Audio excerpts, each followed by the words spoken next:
All right, so we're all here to learn from Annette. I'm really excited to get into our content today. We're covering post audits at Walmart, so let's get into it. All right, so today you have myself. My name is Allie Trong. I work on the content with SupplierWiki. So anything from today's content that we've looked at or any of the content on the SupplierWiki website, like our articles, ebooks, other webinars, you name it. I'm working on the team that has a hand in that. So really excited for today's content because we're getting to hear directly from Annette Powell. She is relatively new to the SupplyPike team, and she is our senior audits manager. Annette, you have worked with pretty much across the gamut when it comes to categories in Walmart. And when we've had some conversations before, you've said that you kind of worked on everything in the supplier world, but you have come back to post audits often because it's something that is kind of elusive, has a lot of issues, but you have been pretty deep in that. So I'm really excited to learn from the career that you've had in post audits and some of the tips and tricks that are not just apparent to those who are getting into post audits for their first couple times. Perfect. So today you can see we have a packed agenda. We're going to be going over first, what are post audits, just giving kind of a basics overview. Then we're going to talk about who the auditors are when it comes to post audits at Walmart. We'll do a breakdown of what a claim looks like. We'll go into understanding what types of post audits you can receive and how to prevent those. And then we'll get into the nitty-gritty of disputing post audits. Then, of course, we always have time at the end for questions. So we'll be having Annette answer those questions. You'll send those to me through the chat or the Q&A. And then at the end, this is purely optional. We want to make sure that we are providing education first, but SupplyPike is rolling out a solution for post audits that Annette is going to speak to more at the end. So that's going to be additional on top of the content that we're covering today's hour. All right, and now we're covering a couple of the FAQs. So will you get a copy of today's slide deck? Yes, and you will receive a recording of today's presentation. It will also be available on YouTube, but we send those recordings and the slide deck to the email that you registered for today's webinar in, and we'll get those to you in about 3 to 4 business days. Our amazing graphic designers on the SupplierWiki team work on editing this to make sure it's a great viewing experience. So that's why it takes just a couple of days for us to get those back to you.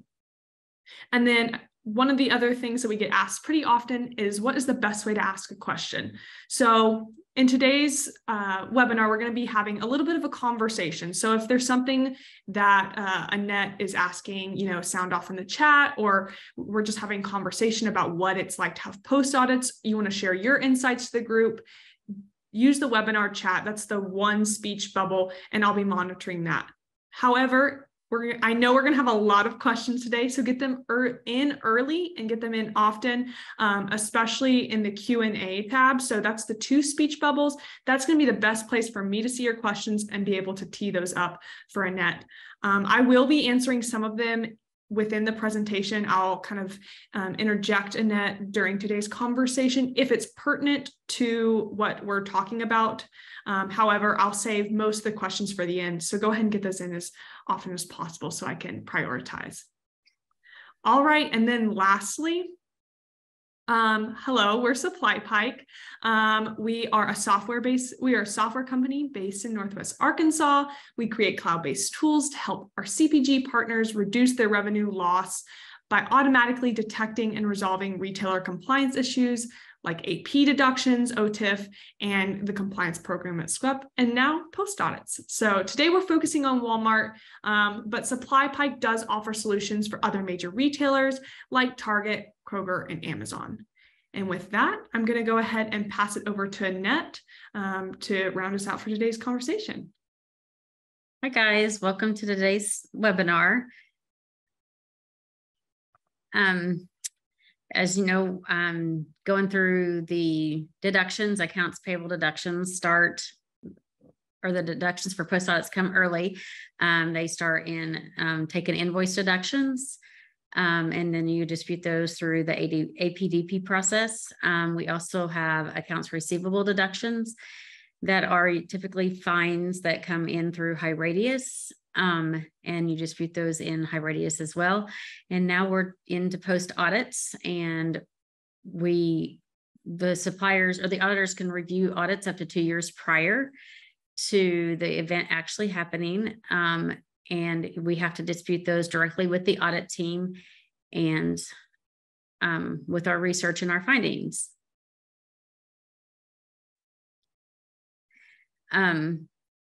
It's hard to pull hard numbers on how much audits can be, because for every supplier, it's a little bit different, a little bit unique.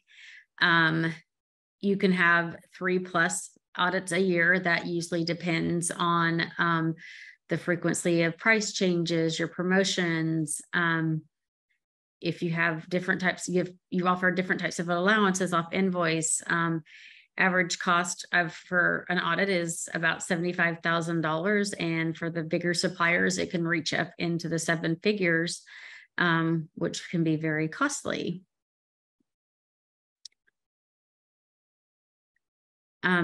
Everything can be audited in post audits. A PO series that fall in different scenarios, things that the auditors find that have never been deducted.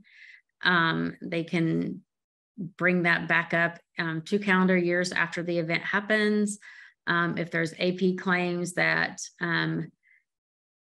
have never been filed or for deduction, they can also be approved and then filed with the taking it in the post audit. Sometimes those are like co-ops that were never deducted and things. So the auditor will catch that and come back and say, oh, we didn't get that money, and they'll deduct for that as well. How do you know if you have a post audit? An auditor will send you the contact that's listed in Retail Link, a claim package, and it will list all the details of their finding of audits. The auditor will outline claims with the type of audit and the amount. Typically, it also comes with an Excel spreadsheet that's attached that has all the list of the POs that are involved in this audit, and any of the supporting documentation that might go with that.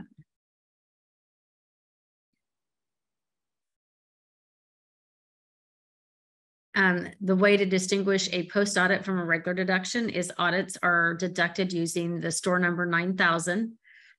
Post audits are a 9-digit claim number, the first digit corresponding with the audit firm.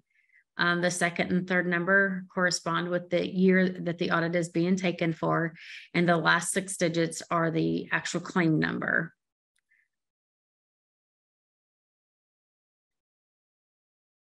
The timeline for post audits, there's really no set interval for the types of audits and what time of year each audit will come in for.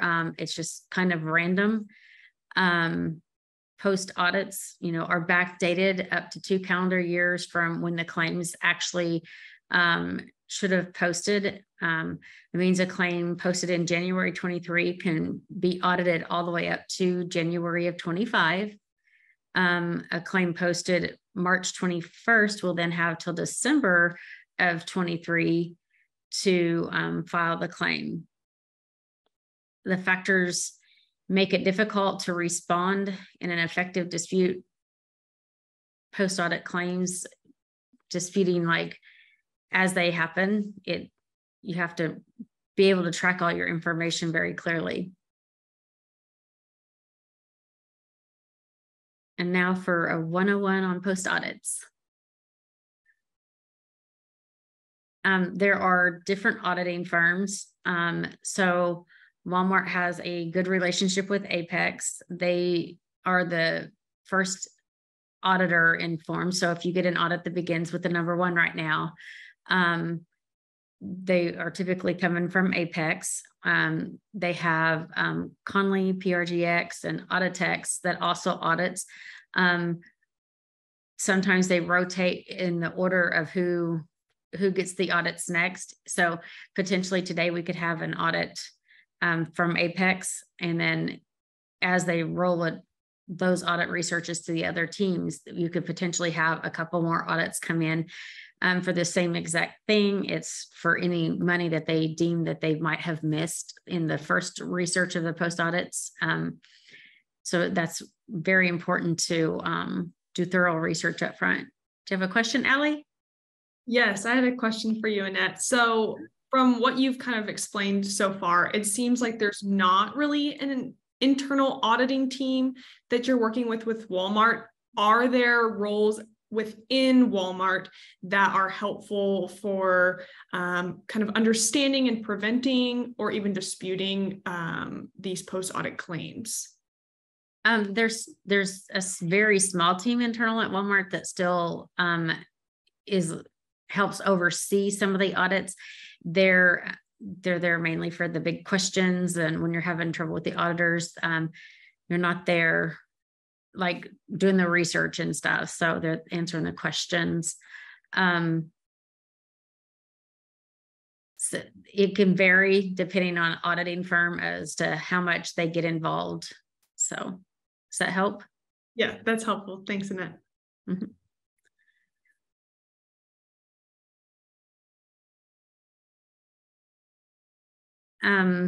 As I said, the outsourced auditing firms,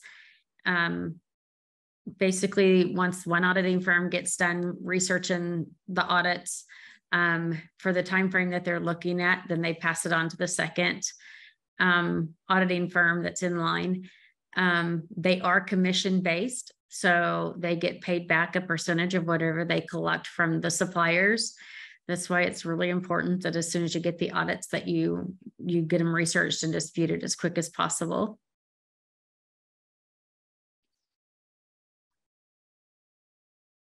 Now for the type of audits and claims breakdowns that we're going to get.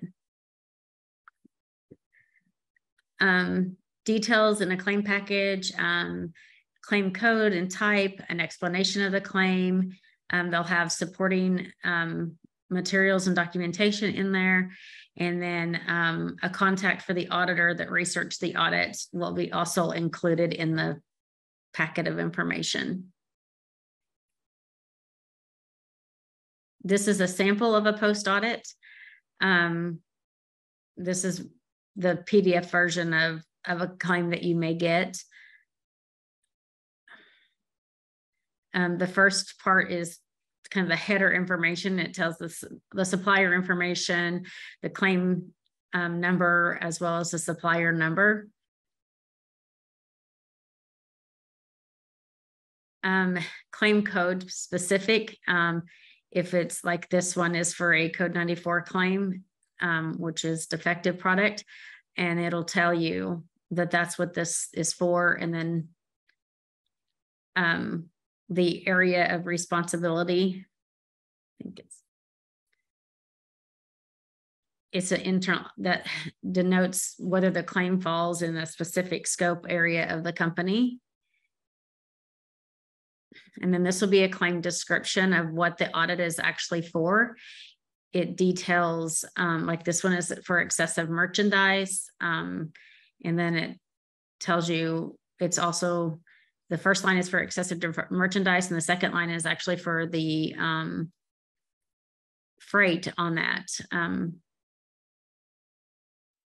then the last is the amounts that they anticipate on deducting for those audits. And it'll tell you with the credits that that's what the audit should have came to, and that's what they'll be deducting off your check.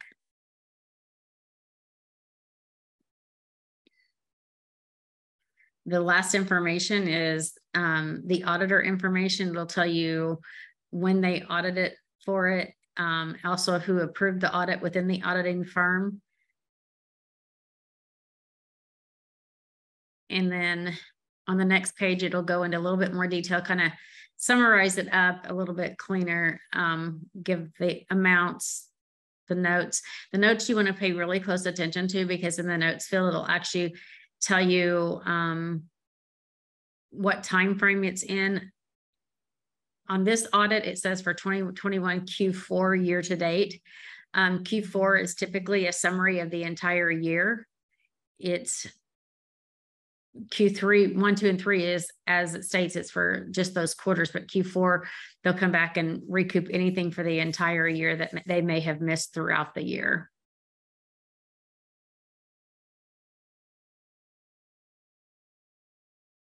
And then again, you'll have the audit information from the auditor that actually researched it with an email address for that specific auditor.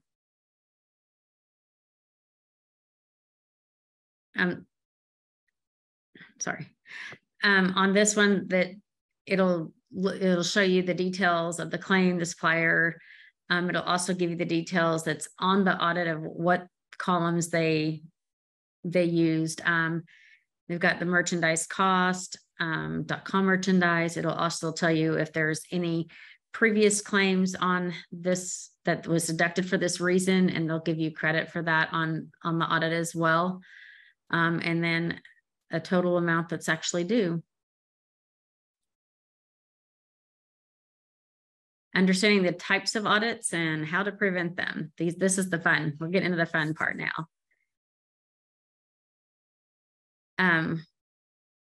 Walmart's advice for post audits is always easier for merchants and suppliers to handle agreements as close as to the transaction as possible before being issued for a post audit. By the time the post audit rep is reviewing the situation, it's possible the buyer and the contact could change. We all know that positions are changed a lot over there. And so it's really hard to get back to the same. If you have to go to your buyer, it's really hard to get back to the exact same person. That's why documentation on your part is very important when you're communicating. If you communicate a pricing change or anything, make sure that you keep that information so that way you can use that if an audit ever comes up. The different types of audits that we've seen, pricing, allowances. A lot we're seeing right now is the excessive defectives. They'll come back and charge you freight and handling charges on those as well. Trucks ordered, not used, failure to combine loads, and retail merchandise recovery. A pricing post audit typically occurs when the price between Walmart is that they're expected to pay was paid at a higher cost, and they're going to come back and recoup for the difference. Sometimes that happens in the form of a co-op. Supplier approved rollback, but then supplier charged for the higher amount. So that's another way.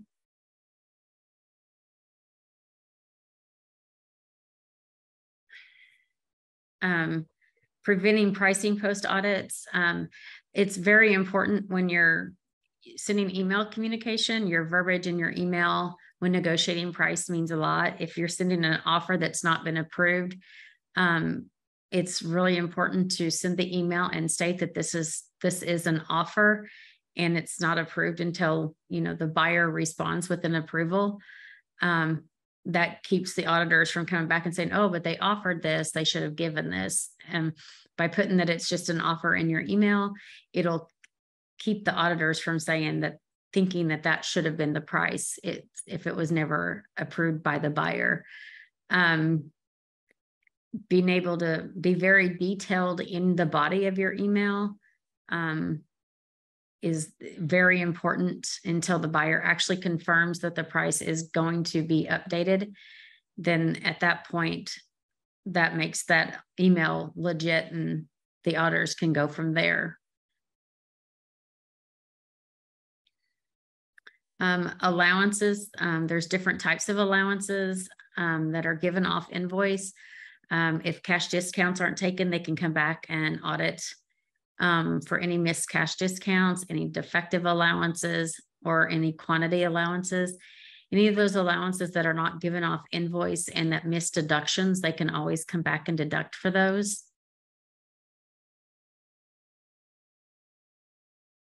How to prevent allowances for post audits. Be sure to check the vendor agreement to ensure that you're applying it to each PO.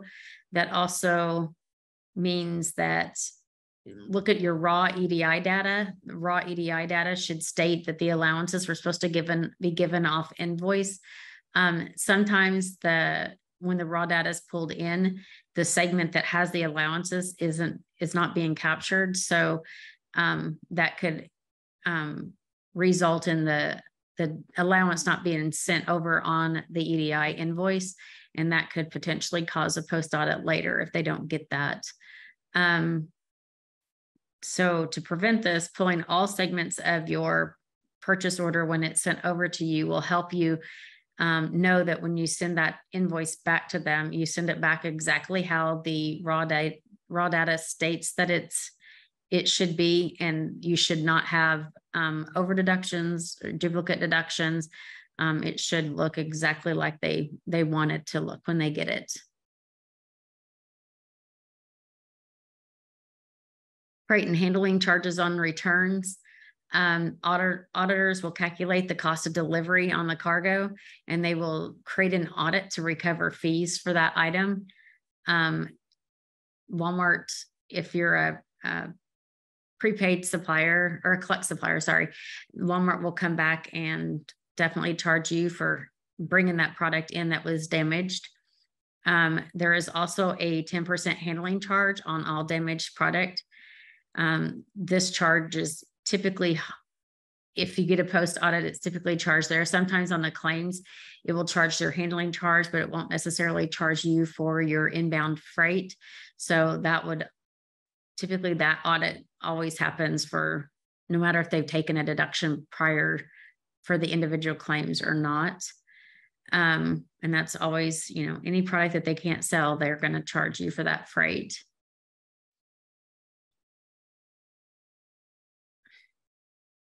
How to prevent handling charges and freight charges on returns. It's hard to prevent this as everybody's going to have somewhat of returns. It's hard, if your packaging is proper, you're palletizing, wrapping it correctly, the product should arrive safely. There's always going to be those few that don't. And so they're going to make sure that they get covered for that, whether it's in an individual claim or come back at the end of the quarter or year and do it in a post audit.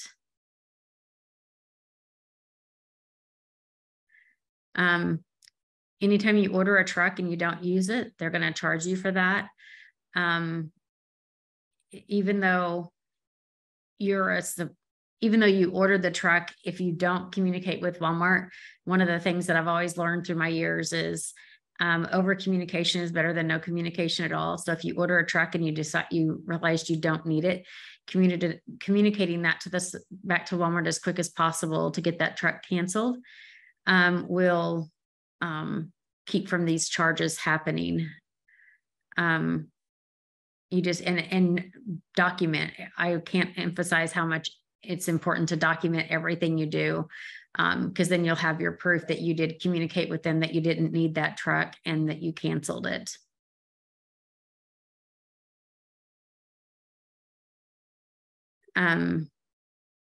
Most commonly, load constraints, if they're not set up properly, your cube and weight, that happens more so than not. If they're not set up properly, their systems designed to create truckloads. So if your cube and weight is not correctly inputted into the system, it will cause issues with the not ordering the correct quantities and cause a lot of these issues. Sometimes suppliers will put in their each cube and weight when they actually sell and charge in cases. And so they're ordering a lot more product that should fit on the truck, and it's taken, more trucks than needed, or vice versa. It could go the other way where they're ordering differently. So cube and weight is very important. Failure to combine loads properly. Anytime you remove a purchase order from a truck, the logistics company dispatches a truck to cover that load. If you decide you're not going to ship a PO on that truck, you need to notify Walmart, and that way they can either put more of your product on that load or get another supplier to fill the voided space. especially if there's going to be a large shortage that you know of ahead of time, then that will eliminate you having these fines for failure to combine loads properly.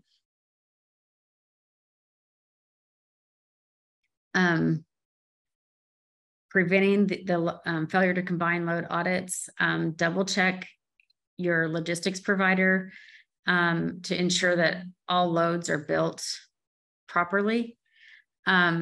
Sometimes, especially if your cube and weight are off, the loads will be built either too light or too heavy.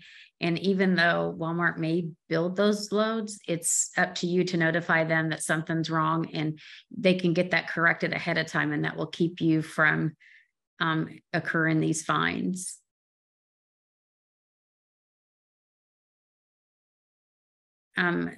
Just a small checklist of things that could potentially prevent post audits. Always document everything, whether it's call, meeting, email, and save in a folder. I know a lot of buyers communicate pricing for phone calls. They approve a pricing, a rollback or a price increase on a phone conversation instead of via email. Just making note of that and knowing when the prices are going to change will help you on your side to be able to fight this. Know your supplier agreement. If something doesn't look right, the way the POs are being built or the way the orders are being shipped, make sure that your supplier agreement is set up the way you think it should be. If not, you need to renegotiate that and get it fixed. Check your accounting scorecard and investigate any EDI issues. If you're having a lot of claims, let's say for the defective allowance, that's an easy fix. You can go back to your, raw data and view it and determine that that deduction that deduction should have been sent on the invoice, and that'll improve your invoice accuracy issues dramatically. Review Walmart's supplier quality excellence program for proper packaging and requirements. If the packages aren't correct, it could cause damage in the process of shipping. Making sure that all items are set up correctly. I can't emphasize that enough. One little issue with it not being set up correctly, and that could potentially start a rolling occurrence of deductions and audits to come later. How to dispute post audits.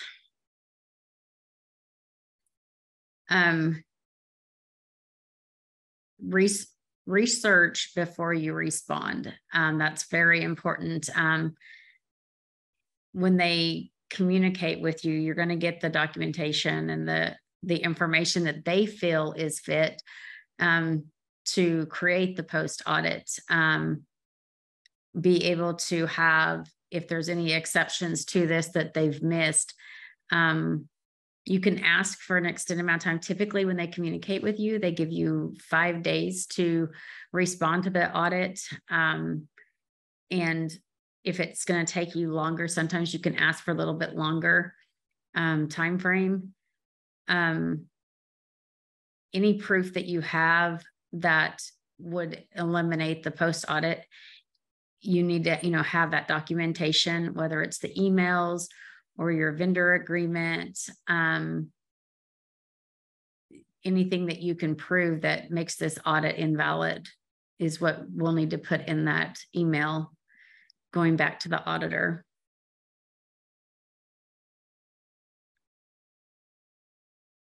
What is a supplier agreement? The supplier agreement is, a supplier agreement is Walmart's supplier standards. It applies to anyone who sells product to Walmart for resale, any agents used by the suppliers, brokers, etc. And it is a binding document.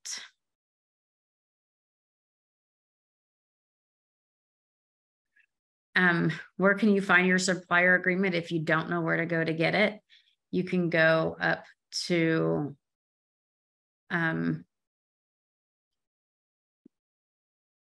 you can go up to your user thing and go down to My Agreements and click on that. And it'll show you whichever business agreement that you have downloaded, and you can get in there and download your vendor agreements. Do you have a question, Allie? Yeah, I just wanted to ask, I know that the user or the supplier agreements are very large documents, but are there any sections in that particular document that you would point to review when you're thinking about your post audits? Absolutely. When you're researching excessive defectives, you can find the defective description. That there is a portion of the vendor agreement that is strictly for that. A lot of the audits are specific parts of an agreement, so it doesn't necessarily, the whole agreement doesn't apply, but the verbiage in that, and some suppliers do addendums to the vendor agreements.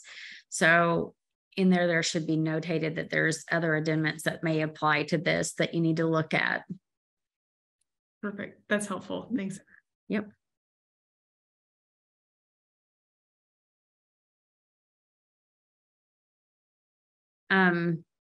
Understanding a claim is very important. Sometimes you'll get, especially like toward the end of the year, they'll start doing a lot of audits for your defectives, any pricing that's missed. It's your responsibility as a supplier to get this researched and get it responded in a timely manner.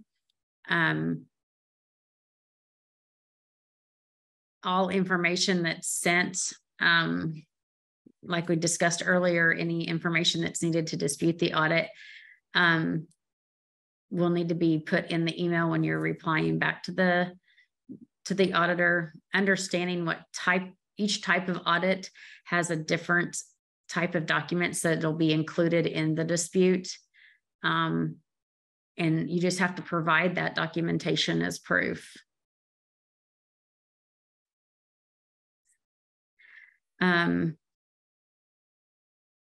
Walmart will auto deduct any audits that are less than $100,000. Auditor will email you and say you have 5 days to respond, but typically they've already set that up for deduction because they have that right if it's under a certain amount to do that. If it's over $100,000, they'll email you the information and tell you, and each auditing firm seems to have a different timeline. Some of them's 5, some of them's 15 days to respond before they'll deduct those. Not responding to the auditors will escalate the claim to deduction. And then there'll be a lot harder to get paid back.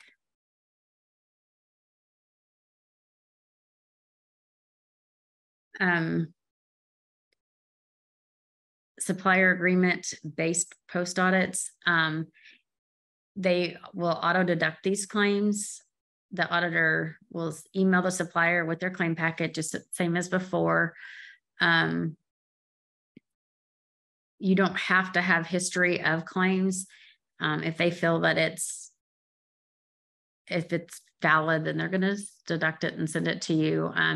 Not responding to the auditor again will create an automatic dispute or automatic deduction for the audit.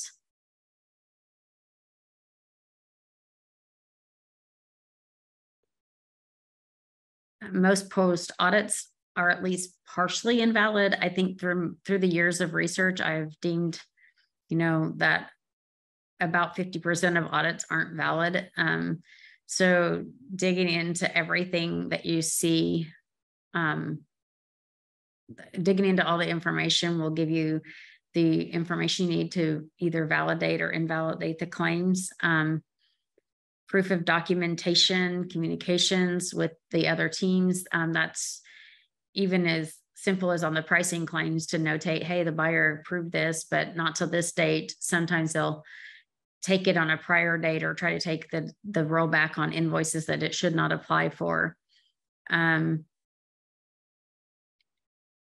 Invalid claims, same as before, is to review and prove that the audits are valid or invalid, and then you are able to support that. Allie, you got another question? Yes, I think that this particular slide really engaged people. We got a couple questions coming in. So one of the first questions, I know you mentioned that most post audits are partially invalid.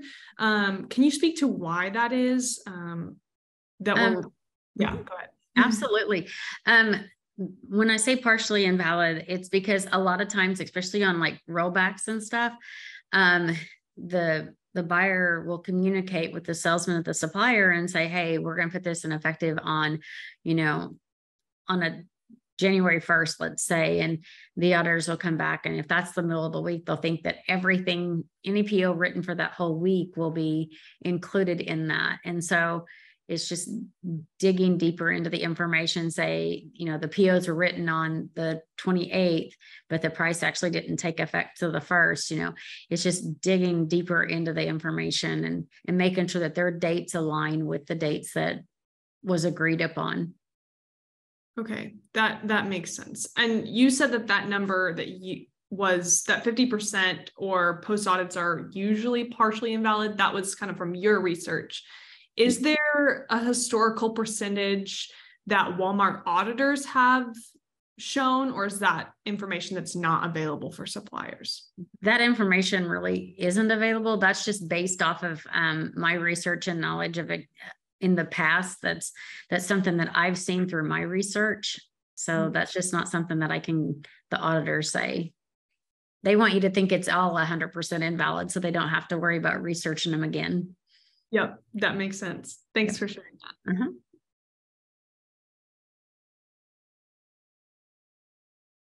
You can go to the next slide. Post-audit disputing process timeline. Supplier receives a payback or receives the claim packet via email. Contact the auditor directly with the information in the claim package. Typically, once you get the audit, you start researching it. And like I said, some of them are as simple as, hey, this email goes with this, let's attach this, this makes this audit invalid. Sometimes it's a lot more detailed, involved. So the supplier works with the auditor to create a solution. Then the post-audit claim is determined if it's valid or invalid. That process can take anywhere from 15, 30 days to however long it takes to come up with a resolution on that audit.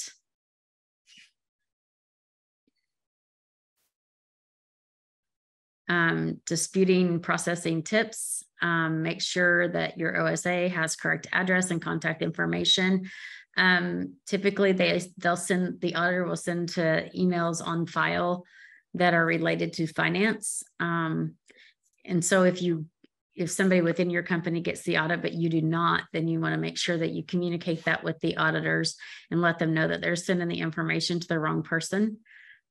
Respond to the auditors as prompt as possible. Just like any dispute process, provide as much documentation as you needed. I can't emphasize enough. I'd rather provide too much documentation than not enough, because it's more likely that you're going to have what you need in there to get the audit canceled. If you do not receive a response from your auditor, you can call the vendor call center and request them to help you. If you do not get the documentation, you can request a copy from the microfilm department. Suppliers can loop in the buyer to influence the auditor, especially on pricing claims. That's probably gonna happen, is the buyer will need to be involved in those, because he was involved in the initial negotiation on the price.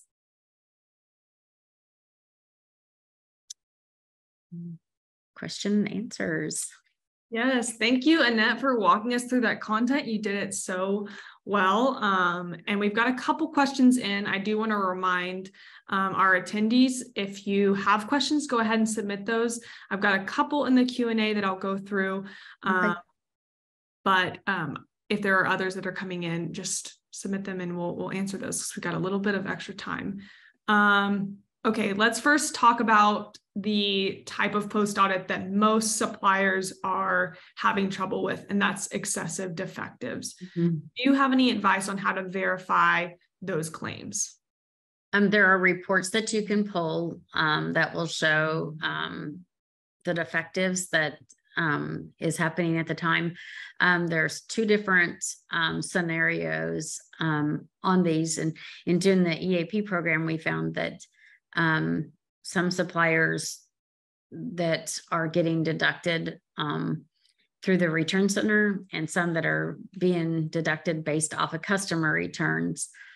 So there's reports that we can pull on that. Also in that research, there's a list of allowances that need to be included. And basically you just you re-walk through the audit. You got to basically start from scratch. Basically when I start my research, I look at the time frame that the audit's for, but then I just start pulling documentation from my side of the picture and say, okay, this is what it looks like from my side, and this is what this audit should have been. Okay, that's helpful. Just to kind of add more to the question, because I think you provided helpful details there, but if they're not going to be seen on the POs, or they're not able to tie them back to the invoices, where would you point them to, whether that's in Retail Link or in other portals that suppliers have access? Where would you pull that information? Decision support is the first one. That's where you're going to go to pull all your returned reports and stuff. And then a lot of the information is just internally within your own system. You need to see, like on defectives, what allowances that was given off invoice. Sometimes you're not given the allowance off of invoice. So then you got to look at the deductions that was taken off of that. So you know that they've allotted you the proper amount for those allowances against the defectives. Okay, that's helpful. Maybe in a future webinar, we can list out a recipe for pulling that in decision support. Yep.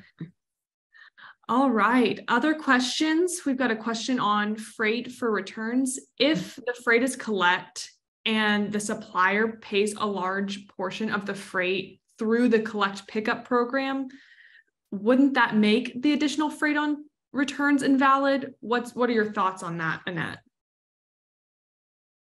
So if a supplier is prepaid and paying for their own freight, right? It says if the freight is collect. So I'm assuming that it says that the supplier is using collect. So they're a part of the collect pickup program, which for those who aren't familiar, that's something pretty new that Walmart rolled out. We have a webinar and some other documents on it. But essentially, if you're opting into being a collect supplier, you're going to pay a fee for the gas, and you're going to pay an additional fee. I'm forgetting what that is, but it's based on the category that you're in. So you are paying upfront costs for the service of being collect with Walmart. So with freight on returns, basically what this question is asking, and again, Leslie, this is your question. So if I'm not getting it right, go ahead and let me know in the chat. I'll be looking at that. It seems like she's asking, I already paid basically within the collect pickup program. So additional freight on returns should be invalid because that seems like it's a double charge. It does seem right. That's a new program that I'm not super familiar with. And so I don't want to give wrong information. So I can actually research that a little bit more and make sure I get a correct answer. I don't want to give wrong information on that. So, but yeah, if you're paying for the freight, you shouldn't be responsible for that. I think because it is a new program that the auditors aren't aware of that. So, it could be an easy fix to be able to dispute that. But let me do some digging into that question and I'll get back with you. Yeah, I'm glad Leslie asked that question too. Yeah. I would also say, Annette, kind of a follow-up question with that. Oftentimes the auditors aren't aware of all of the different fees or programs within Walmart. So is that something you can use to your advantage when disputing as a supplier? Yeah, absolutely. So sometimes the supplier will or the auditors will look at just the supplier agreement when there might be amendments that would attach to that supplier agreement and they're not looking in full detail. And so any information that you can give them that says, hey, this is in the retail link attached to my vendor agreement, this is not right. Any information you have like that will definitely, help your case on being able to fight and get repaid for this audit. Perfect. Yeah. We'll have to follow up with you, Leslie, on that, but I'm interested to see if that's something that would work with the collect pickup program and possibly other programs within Walmart. Right. Sweet. We've got a couple more questions here. Kate asks, can you negotiate a lower dollar amount with the auditors for valid post audits? I don't know if it's 100% valid, if you can negotiate, especially if they have the solid proof. They're probably not going to be as willing to negotiate, knowing that the audit is valid in full. So I'm going to say probably not. It's more likely if you can deem part of the audit invalid that you can say, okay, this percentage is not correct. So, and negotiate a lower amount based off of that. But if they've got solid proof and it's all right, there's really nothing you can negotiate on. Thank you for answering that question, Annette. A follow-up question to that. Are there things you can negotiate within post audits? So if I'm the supplier and I'm facing post audits, are there other levers I can pull when it comes to working with Walmart and the auditors? Typically, when you're negotiating and a lower audit, it's something that you've researched the audit and the auditors are not going to pay it back. So then it goes to your buyer, and then any negotiations can happen through the buying office. Sometimes if you say, hey, I agree that this wasn't valid, then this portion of it isn't valid. Sometimes you can negotiate different promotions and just different scenarios with the buyer, maybe getting an extra item in. At that point, you can negotiate. Auditors typically don't negotiate much because to them, they seem that it's black and white. Yeah, that's fair. Thank you for answering that. Another question that just came in, let me make sure I'm understanding this correctly.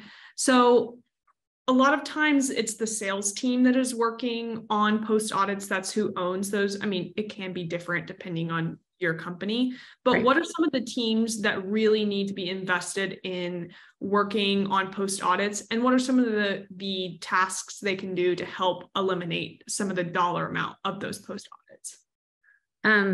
Post audits start right at the beginning of negotiation. I mean, the buying office, the buying teams, the salesperson with the suppliers, and the buyer at Walmart are the negotiations that happen on the front end. Just your verbiage on your email, the communication that happens. Make sure that you get your written approvals on price changes and stuff. Though on the pricing audits, it's very important to get. I know, like I said earlier, a lot of buyers like to accept pricing via phone call, but make sure at some point you even reply to that email and say, hey, just to confirm our conversation, we agree to these prices. On the logistics side of the audits, when you're getting a lot of defectives, you walk through your process with your shipping facilities and make sure that they're packing the product properly. If you're sending mixed items on a pallet, make sure that they're stacking it properly so that none of this, product on the bottom gets damaged in shipment. There's so many different scenarios that you can do from the front side of it to hopefully eliminate so much on the back. That's helpful. I appreciate that. It feels like there's always things that suppliers can do to continue to have a center of excellence. So I appreciate you saying that. We know that we can't handle all of those things on the front end. And I do kind of want to wrap up today's conversation by asking you, we've covered a lot of ground, especially in disputing post audits. What are some of the tips that you haven't mentioned thus far when it comes to disputing those post audits? As someone who's done that for, I don't even know how long you've done it. You just have told me so many different companies and categories that you've worked in. What are the best tips for suppliers when it comes to disputing these post audits? I've been doing this type of work for 27 years. So I've been with Walmart for 7 of those years and in the supplier world for 20. And I think the biggest tip is communication. Any seminar I ever have attended in the past always says to over communicate rather than under communicate. And that's the biggest thing. Making sure your documentation is in line. That's very important to disputing. And when a turnover happens. So when a salesperson leaves a team, to make sure that there's always that access into their emails or their records to know that you'll have that support. Audits don't happen for up to 2 years after an event happens or an event occurs. So you really need the documentation to be able to fight these audits later, So those are some big keys into making sure that you can dispute these. That's helpful. And I know I said that was my last question, but we did have a question come in at the buzzer beater, so I'll let it slide. Okay. The question is, isn't it possible that some of the defectives returned to the return center are actually items that haven't sold and the store just wants credit for these items that they can't sell? That is very true. That happens. In working with some post audits in the past, especially this past year, it seems like the stores have kind of figured out a nick to where they can defective it out and it doesn't actually have to hit their swell in the stores. So there have been scenarios where full cases of product have been being returned.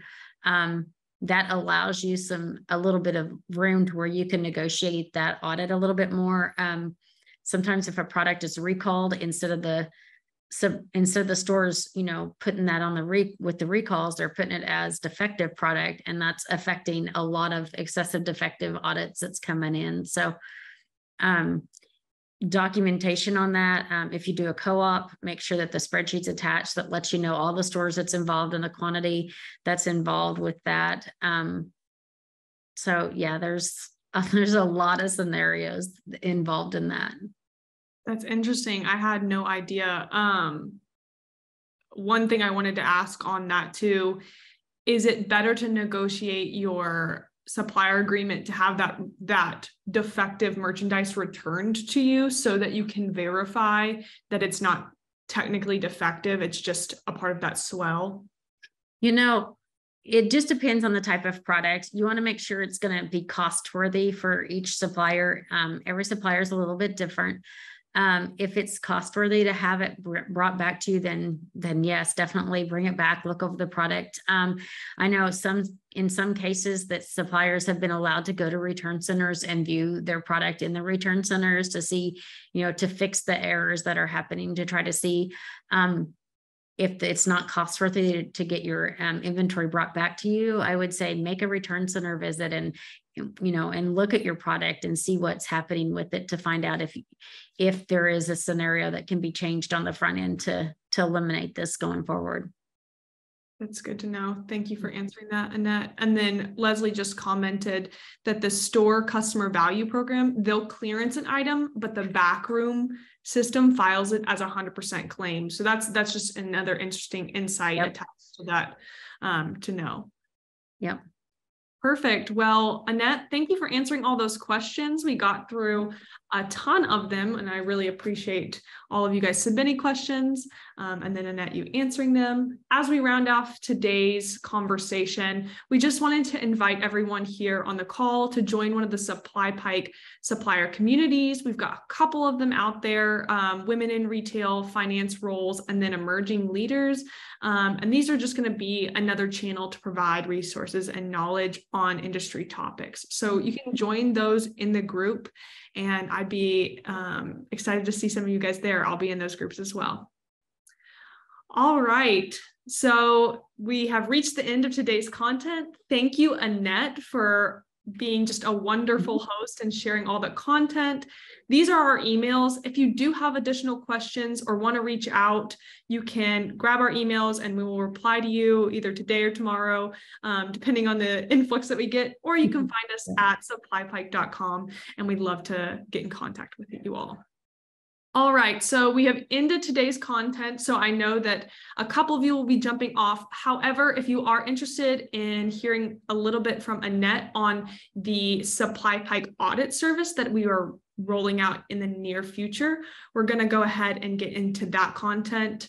And I'll pass it over to you, Annette, to go through this slide. So starting this week, SupplyPike is offering post audit services.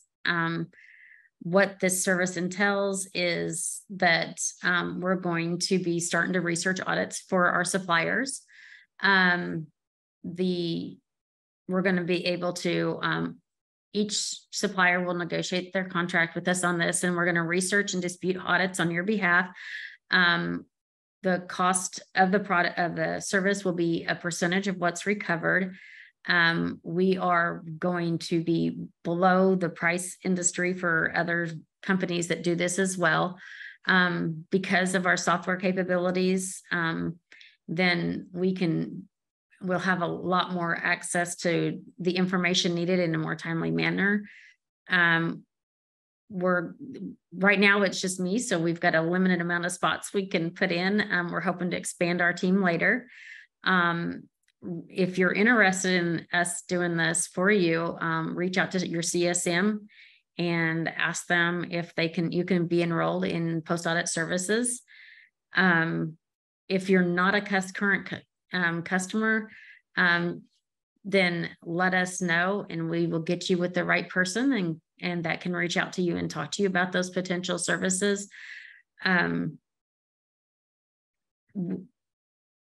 We can, sorry, I drew a blank there, but we'll be able to have a couple different options as far as if you want us to just research the audits, if you want us to dispute them on your behalf. There's a couple different options that we have available. Just let us know and we'll help you get your audits researched and get you as much money back as we can. Part of that service isn't necessarily just research in the audits. It's within research in those audits. If we see something that can be corrected on the front end, we're going to let you know, and we're going to say, hey, if you might have changed this or did this a little different, then we're hoping to be able to help you eliminate some of these post audits going forward. So it's not just a service that we're offering to help you fight these. It's a service that we're offering to hopefully help give you ideals and stuff that on the front end we can hopefully eliminate some of these audits for you. Yes, thank you for sharing that, Annette. Anything else that you want those who are still on to know about this service, or if there are any questions about the service, we can go ahead and answer any of those now too. Yeah, do they have, questions are great. Yeah, I don't have any in the chat right now, but if you are a current customer, I'll just reiterate, and you do have questions about the SupplyPike post audit service and how that would roll into your current services and products with SupplyPike, reach out to your CSM and they'll help you get connected. And then again, if you're not a SupplyPike customer, you don't have to be, but limited seats are available for non-customers at this point because this is such a new service. But you can either reach out to our sales team, which you can find on SupplyPike.com, and we'll try to get you in. But I know, Annette, you are working hard with those who are in the early access program, which you kind of mentioned when it came to your research. So hopefully we'll see some of you guys there. And Annette, again, thank you so much for leading us through this content. It was really helpful. And then thank you to all of you who have stayed on. Really appreciate you all. So with that, I will send us all off. Thank you guys again, and we hope to see you at another webinar. Thanks, guys. Bye.